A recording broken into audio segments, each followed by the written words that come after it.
अब ये क्वेश्चन है ट्रिग्नोमेट्री का। कह रहा है कि sine theta is equal to radical 3/2 and theta lies in the second quadrant then find the remaining trigonometric ratio.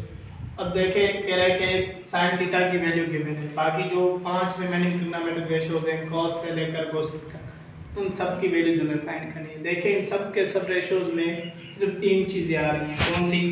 Base, hypotenuse और परपेंडिकुलर। मीन्स हमें बेस, हाइपोटेनस और परपेंडिकुलर की वैल्यू मिल गई, तो सारी की सारी वैल्यूज हम सिंपली यहाँ पे पुट करेंगे, हमारे आंसर्स आ जाएंगे।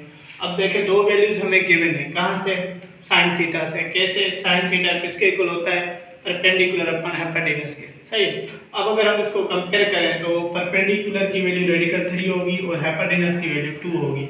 मीन्स पी की जो वैल्यू आ गई वो रेडिकल 3 और जो हाइपोटेनस आ गया वो 2। अब हमें फाइंड क्या करना है? बेस। यह तो सबको पता होगा, जब हमें मीन्स इन तीनों चीज़ों में से कोई भी एक चीज़ फाइंड करनी होती है तो हम क्या यूज़ करते हैं? Pythagoras theorem. अब पाइथागोरस थ्योरम क्या कहता है कि हाइपोटेनस स्क्वायर किसके इक्वल होता है? Perpendicular square plus base square. अगर बेस फाइंड करना है तो क्या हो जाएगा? Base square is equal to hypotenuse square minus perpendicular. Hypotenuse की वैल्यू 2 स्क्वायर और परपेंडिकुलर की वैल्यू रेडिकल 3 स्क्वायर। अब इसे सिंपलीफाई करें, बेस स्क्वायर 2 का स्क्वायर होगा 4 माइनस स्क्वायर रेडिकल के साथ कैंसिल, क्या हो गया? 3।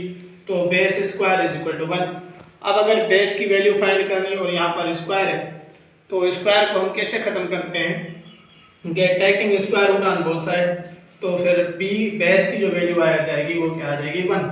अब देखें, बेस मिल गया। अब आपको क्या करना है कि ये सारी यहाँ पे वैल्यूज पुट कर दें। अब बेस की वैल्यू आ गई 1 और हाइपोटेनस की वैल्यू क्या आ गई?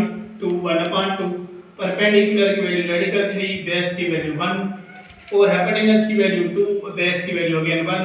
बेस की वैल्यू 1 और परपेंडिकुलर रेडिकल 3, हाइपोटेनस की वैल्यू 2 और परपेंडिकुलर रेडिकल 3। अब ये वैल्यूज तो आ गई। अब हमें एक और चीज दी थी उसने कि theta lies in the second quadrant, mean जो कि थीटा है वो सेकंड क्वाड्रेंट में लाई कर रही है।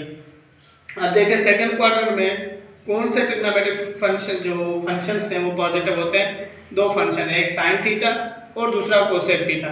मीन्स अब आपको क्या करना है कि साइन थीटा और कोसेक थीटा की वैल्यू को पॉजिटिव करना है, बाकी जो जो ट्रिग्नोमेट्रिक रेशियोज हैं उनके आगे आप नेगेटिव साइन लगा देंगे। मीन्स कोसेक थीटा यहाँ पर ये पॉजिटिव हो जाएगा और कास सेकंड में नेगेटिव है तो यहाँ पर माइनस आएगी, नेगेटिव माइनस माइनस, तो सिंपल ये हमारा आंसर हो गया।